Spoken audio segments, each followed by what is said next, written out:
বর্তমানে আমি আমার সন্তানদের নিয়ে মানবেতর জীবন যাপন করছি। আমার বিরুদ্ধে মামলা হামলা ও হুমকি দিয়ে হয়রানি করছেন তারা।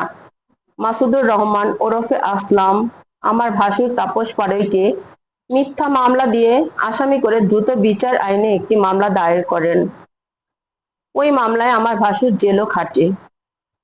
এর আগে 2025 সালে 22 নভেম্বর রাত 11টায় আমার বাসায় গিয়ে মানিক সর্দার ও আসলাম গাজী আমাদের গালাগালি করে এবং আমার ভাসুর তাপস পাড়ইকে হাত পায়ের রগ কেটে ফেলার হুমকি দেয়।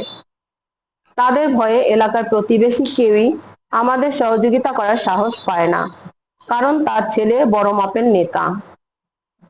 আমার স্বামীর মাছের ঘের থেকে 2025 সালের 27শে ডিসেম্বর সব বড় মাছ লুট করে বিক্রি করে মানিক সর্দার ও আসলাম গাজী। এমনকি মাছের ঘেরে থাকা মেশিন বিক্রি করে নিয়ে সমস্ত আত্মসাৎ করে। ওই সময় মানিক সর্দার, আসলাম গাজী, সোহান ও রিয়াজের নামে বরিশাল কোতোয়ালি মডেল থানায় একটি অভিযোগ দায়ের করেছিলাম। আমি সংখ্যালঘু বিদায় ন্যায় বিচার পাইনি।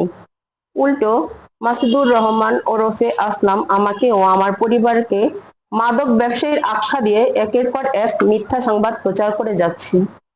এই পরিস্থিতিতে গতকাল উইলিয়াম পাড়ায় আমার নিজ বাসায় ঢোকার পথে গলির মুখে অপরিচিত ও অজ্ঞাত দুইজন ব্যক্তি আমাকে জানায় আমার বড় মেয়ে তুলিকে নিয়ে গিয়ে অত্যাচার করবে ও অশ্লীল ভিডিও মিডিয়ায় প্রকাশ করবে এবং আমাকে এ বলেও হুমকি দেয় আমার ঘরে মাদক রেখে আমাকে প্রশাসন দ্বারা ধরিয়ে দেবে।